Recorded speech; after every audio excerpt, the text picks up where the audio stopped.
Hey everyone and welcome. So when you picture the birth of hip-hop, who comes to mind? Today we're going to talk about a story that often gets overlooked, the story of the Puerto Rican pioneers. These folks were there from day one, from the very first beat, and they were absolutely crucial in shaping the sound, the moves, really the whole culture that blew up across the globe. And you know, that origin story is colliding with something huge happening right now. Breaking is about to debut in the 2024 Paris Olympics, and that sparked this massive debate. Is this incredible, powerful art form also a sport? To even start to get at an answer, we've got to go way back, all the way back to the beginning. The whole story of this global movement. It all starts at a back-to-school party in the Bronx. All right, so let's set the scene. Part 1, hip-hop's Puerto Rican roots. We're going to see how a whole community helped build a culture, literally from the ground up. So picture the Bronx back in the late 60s, early 70s. It was a tough place. Gang warfare was a real problem. And for the kids growing up there, music and dance, that was everything. It was their escape. Then something happened. August 11th, 1973, a party at 1520 Sedgwick Avenue. DJ Kool Herc gets on the turntables and does something nobody had ever done before. He takes just the instrumental part of the song, the break, and loops it over and over just for the dancers. And boom, a whole new sound was born right there. And what's key is that from that very first moment, Puerto Rican youth were right there in the mix, building this new thing alongside their African-American friends and neighbors. Okay, and a quick but really important point on what we call it. The people who created it, the ones who live it, they've always called it breaking. The term breakdancing, that actually came from the media later on as it got more popular. So, to really respect the roots of the culture, we're going to call it by its proper name for the rest of this. Breaking. And the heart of where breaking happens? It's the cipher. It's not some fancy stage. It's just a circle made by the people watching and waiting their turn. But that circle is sacred. It's where you prove yourself. It's the most raw, most authentic place for this art form, where you earn your respect. Okay, so that's the dance. But what were they dancing to? What about the music? That brings us to our next part. The pioneers of the sound. The people who literally created the soundtrack for this whole movement. I mean, the Puerto Rican influence on the music was massive. You had guys like DJ Charlie Chase, who started mixing Latin rhythms into the classic breakbeats, a sound nobody had ever heard before.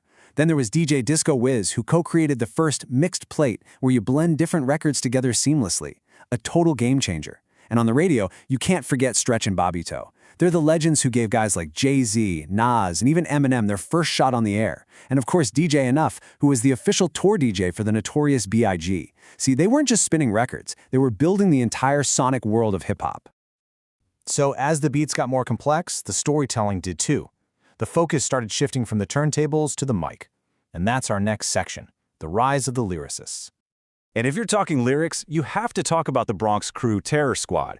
It was led by the one and only Fat Joe, a total powerhouse since '93, who helped bring hip-hop to the mainstream charts, and his partner in rhyme, the legendary Big Pun.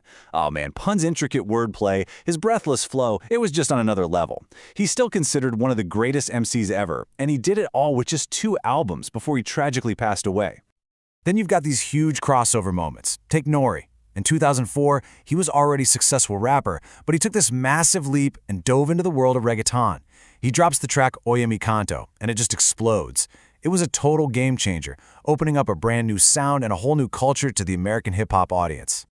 And that legacy, that mix of lyrical innovation and cultural fusion, it is everywhere now. Seriously, you can trace a line from those Bronx pioneers straight to Broadway with Lin-Manuel Miranda's Hamilton.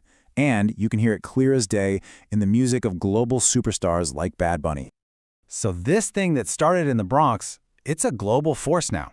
For our next part, let's look at that journey from mainstream to the global stage and see just how massive this culture has become. Okay, so how big are we talking? Well, the numbers are pretty wild. It's estimated that right now, there are about 1 million people actively breaking all over the world. 1 million.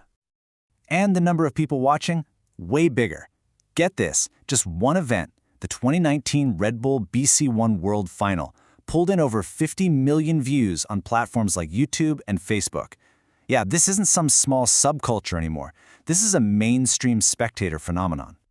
And all that popularity, that global reach, it's brought the culture to this really interesting and kind of controversial moment, which leads us to our final section, an Olympic crossroads. And here it is, the news that changes everything. In 2024, at the Paris Games, breaking will officially debut as an Olympic sport. So, what does that actually mean for the culture? On one hand, the good stuff seems obvious, right? A huge global spotlight, finally getting recognition for the insane athleticism involved, a brand new stage for the artists. But there's another side to it. There's a real fear of taking this raw, free-form folk art and, well, codifying it, putting it in a box with rules and judges and scores. The worry is that it could get sanitized and lose the connection to the very cultural roots that gave it life. Richard Crazy Legs Cologne, who's a true pioneer from the legendary Rocksteady crew, he puts this feeling perfectly. He said, "We've already legitimized ourselves, so we're not looking to the Olympics for legitimacy." And that really sums it up. For so many people in the community, it's about recognition, not a quest for validation from the outside. And that's really the core question here, isn't it? Can a culture that was born from pure improvisation on a piece of cardboard in the Bronx maintain its soul when it's placed on the world's most formal and structured stage? Which leaves us with one last big question to chew on, and it's bigger than just breaking. When any folk art enters the global mainstream, what do we gain? And maybe more importantly, what do we risk losing? That's something to think about. Thanks so much for joining us.